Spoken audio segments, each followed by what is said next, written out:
काम के नाम पे वो कंप्यूटर पे जुड़े रहते हैं, हम अपने मोबाइल में लगे रहते हैं।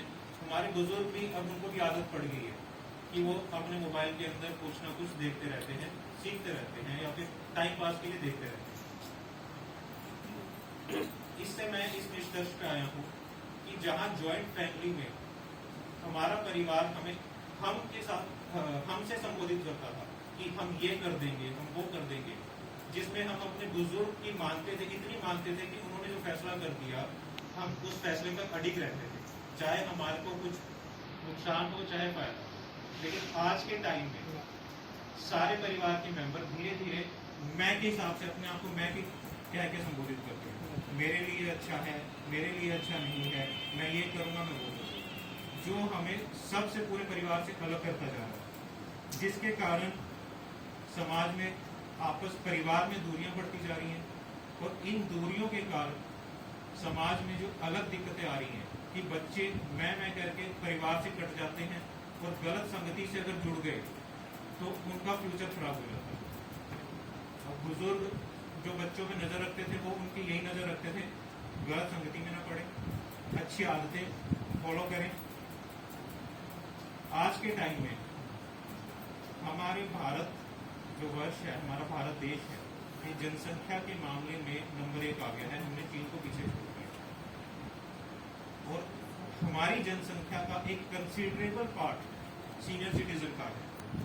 सीनियर सिटीजन जो हमारे समाज के एक स्तंभ, मजबूत स्तंभ का काम करते हैं, वो हमारी पूरी जनसंख्या का एक कंसिडरेबल पार्ट बन गए हैं। उदाहरण के तौर पे 2001 की जो जनसंख्या उसके मुताबिक लगभग 8 करोड़ सीनियर सिटीजन थे, जो 2011 की जनसंख्या के मुताबिक 8 करोड़ से लगभग 10.5 करोड़ पहुंच गई है। अब 2011 के बाद कोई जनसंख्या की काउंटिंग नहीं हुई है, लेकिन फिर भी 2020 में एक एस्टीमेट रिपोर्ट आई है कि 2031 तक सीनियर सिटीजन की जनसंख्या हमारी कुल जनसंख्या में 20 करोड़ तक पहुंच जाएगी। ये एक अनुमान है। ये भी एक कारण है कि हमें सीनियर सिटीजन्स की जो दिक्कतें हैं और जो उनकी समस्याएं हैं उस पर हमें अभी कुछ ना कुछ समाधान के लिए कार्रवाई करनी पड़ेगी, क्योंकि हमारी जनसंख्या का आज के टाइम में एक कंसिडरेबल पार्ट जो है वो यंग जनरेशन है, जो आगे जाके सीनियर सिटीजन में कन्वर्ट होगी। 2031 में तो 20 करोड़ है, लेकिन 2050 तक ये संख्या और बढ़ेगी। तो उनके वेलफेयर, सीनियर सिटीजन के वेलफेयर के लिए हम ये वर्ल्ड सीनियर सिटीजन डे ये सेलिब्रेट करते हैं।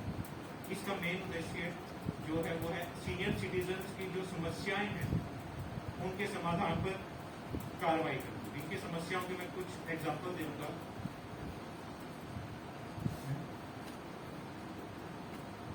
इनकी जो समस्याओं क्या है, एक है आर्थिक सुरक्षा और स्वतंत्रता, ये सबसे मेजर कारण, ये सबसे मेजर समस्या।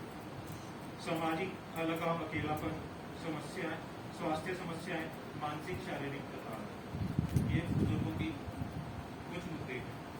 इन मुद्दों से डील करने के लिए हमारे पास कुछ स्पेशल हमने कानूनी प्रावधान बनाए हैं, जिनमें से 2 को मैं आपके साथ डिस्कस करूंगा। एक तो है घरेलू हिंसा का प्रावधान, जो स्पेशल महिलाओं के लिए है, और इसके अलावा एक maintenance of parents and senior citizen act है जो 2007 में बना।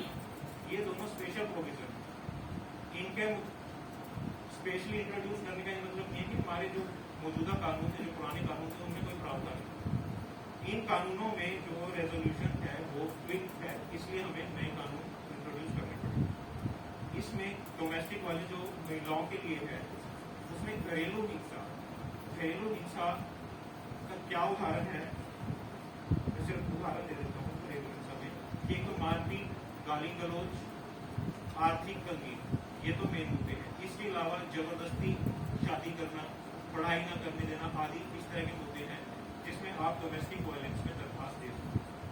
इसके अलावा एक बहुत जरूरी जो हमारा कानून है वो सीनियर सिटीजन